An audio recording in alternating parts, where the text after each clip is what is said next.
اوه شكون انتي وينك؟ وينكم الونيات يدي توحشناكم يدي عامين ما تهبطولناش فيديوهات هكا تو. علاش ما تهبطوش فيديوهات؟ رجعنا الولاد بعد عامين. جيت تفرج كيفاش كنت وكيفاش وليت معنا قارنوا. تفرج اخر فيديو هبطوا كيفاش كنت. تفرج راسك الدلاعة تفرج. نقول علاش سنجل يعني تو عرفت علاش كنت سنجل. ديجا تفرجوا معنا من بشاعة المنظر. اليوتيوب اقترح لي انترفيو سمير الوافي معنا. وليت نشبه لسمير الوافي معنا يعني. بالنسبة للناس اللي ما في بالهاش واللي في بالها اللي ما عادش موجود اصلا في اليوتيوب، راني لا في القصة هذيك العامين هذوكم راني حليت شين جديد وهبط عليه برشا فيديوهات وجبنا عليه برشا بنيات. رامي الحرامي مشيو زادا امنوا في ابوني. نبدأ بأول سؤال يجينا من حبيب ونبيل. الزوز سألونا يعني سؤال تقريبا متشابهين. شنو أهدافك وطموحاتك بعد اليوتيوب؟ كي عندي برشا طموحات لكن ماهوش بعد اليوتيوب بالتوازي مع اليوتيوب. فهمت؟ أنا بالنسبة لي فماش حاجة بعد اليوتيوب. بعد اليوتيوب هو الموت. فما مشروع في راسي لكن منبش نحكي لكم عليه لين يصير إن شاء الله. مشروع يخص أمور السوشيال ميديا والتصوير والجو ذاك الكل. نبيل يسأل سؤال آخر معناه يقول شنو الفائدة من المحتوى اللي تقدم فيه؟ أنا بالنسبة لي نأمن بحاجة إنك تتفرج في فيديو تجيك فائدة نفسية تحسن نفسيا. تنجم أنت تتفرج في فيديو مثلا معلومات وكذا وكل ما تستوعبهاش خاطر تبدا ستريسي وفادد وكذا، وليتي باش تحط فيديو مثلا شيخك تعمل جو تتفرج تضحك تبدل الجو وقت تنجم تمشي تفهم معلومات.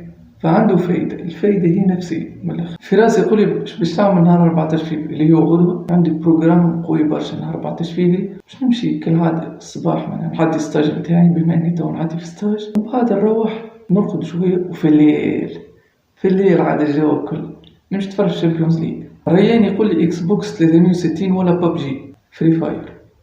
انا برهم يقول لي هل باش تكمل في الفيديوهات اللي تعمل فيها هذه والا تحب تعمل حاجة أخرى؟ مازلت نلوج على روحي مانيش عارف شنو المحتوى المعين اللي لازم نعمله. انتم معطيني رايكم أحسن النوعية متاع فيديو تشوفوني فيها باش نكمل فيها.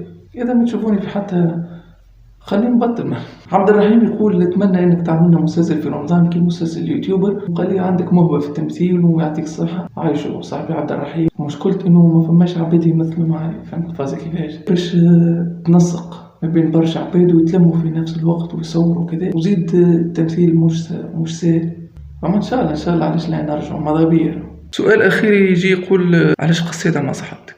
يا اخي وقت صحبتي شبيك اخونا؟ صاحب حرام اخونا شبيك؟ شباب اهم حاجة في الفيديو هذا هو دعمكم خاطر الشيء انت مش تبدا طايحة فبالرسمي ما تخسر شيء. كان تعمل لايك بالطبيعة كان ماكش عامل سبسكرايب اعمل سبسكرايب والا اعمل نحي السبسكرايب وعاود اعملها. حطك النقوز حط كومنتير اهم حاجة. واذا تنجم تبارطاجي الفيديو زيدا تبعثه لواحد من صحابك ابعث خاطر بالرسمي يعاون على الاخر. خلي الشين دي ترجع ونرجعوا للاود دايز. فيديو خفيف للرجعة والقوي ان شاء الله جاي ليمات الجاية وكاو بيس.